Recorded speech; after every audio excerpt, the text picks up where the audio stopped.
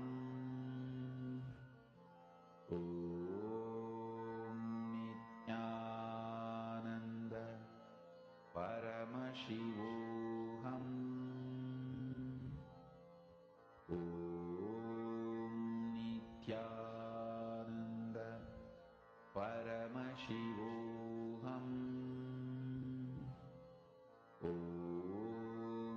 Nityananda Paramashivoham Om Nityananda Paramashivoham Om Nityananda Paramashivoham Om Nityananda Paramashivoham Mahamagya, spiritual lullaby for Samadhi. and Suprabhatam, wake up call, wake up song for Paramashiva. This Mahavagya is spiritual lullaby for you to fall into Samadhi. Suprabhatam, wake up song for Paramashiva to wake up in you. Just remember this one powerful cognition. This Mahavagya puts me in Samadhi. This is spiritual lullaby for Samadhi. And Suprabhatam, wake up song for Paramashiva in me. For Paramashiva to manifest.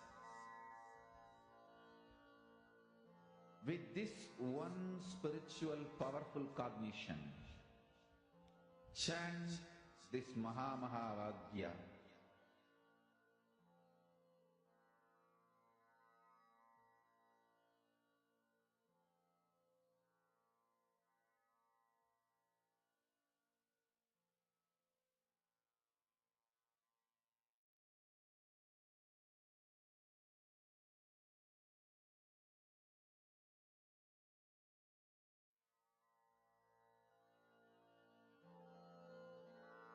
Mahavagya, spiritual lullaby for Samadhi.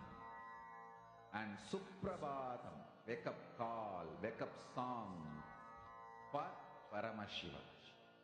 For Paramashiva to manifest. With this one spiritual powerful cognition, chant this Mahavagya. Om Nithyananda Paramashivoham. Om Nithyananda Paramashivoham. Om Nithyananda Paramashivoham. Om Nithyananda Paramashivoham.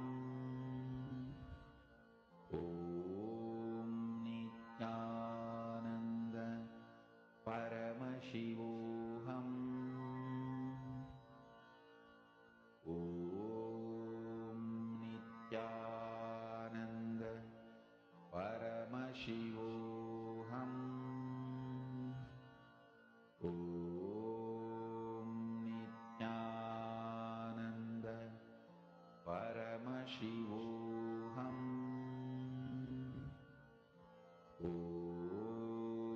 Nithyananda Paramashivoham. Om Nithyananda Paramashivoham. Om Nithyananda Paramashivoham.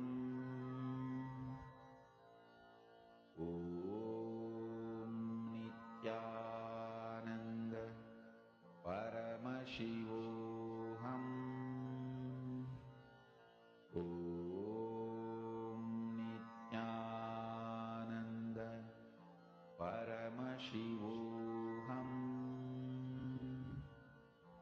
Om Nithyananda Paramashivoham. Om Nithyananda Paramashivoham. Om Nithyananda Paramashivoham. Om Nithyananda Paramashivoham. Om Nithyananda Paramashivoham.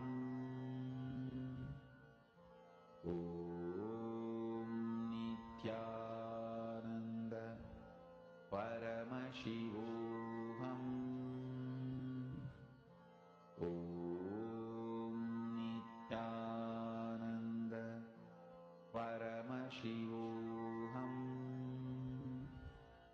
Om Nithyananda Paramashivoham. Om Nithyananda Paramashivoham. Om Nithyananda Paramashivoham. Om Nithyananda Paramashivoham. Om Nithyananda Paramashivoham. Om Nithyananda Paramashivoham. Om Nithyananda Paramashivoham. Om Nithyananda Paramashivoham. Om Nithyananda Paramashivoham. Om Nithyananda Paramashivoham. Om Nithyananda Paramashivoham. Om Nithyananda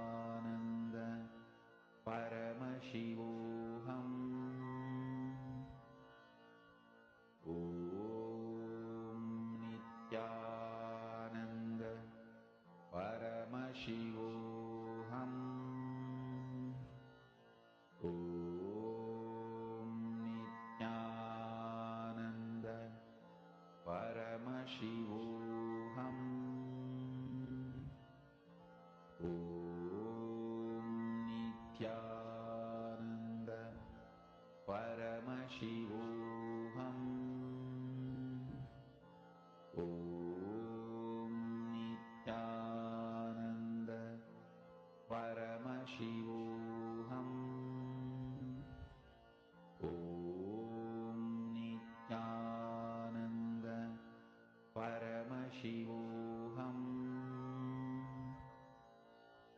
Om Nithyananda Paramashivoham. Om Nithyananda Paramashivoham. Om Nithyananda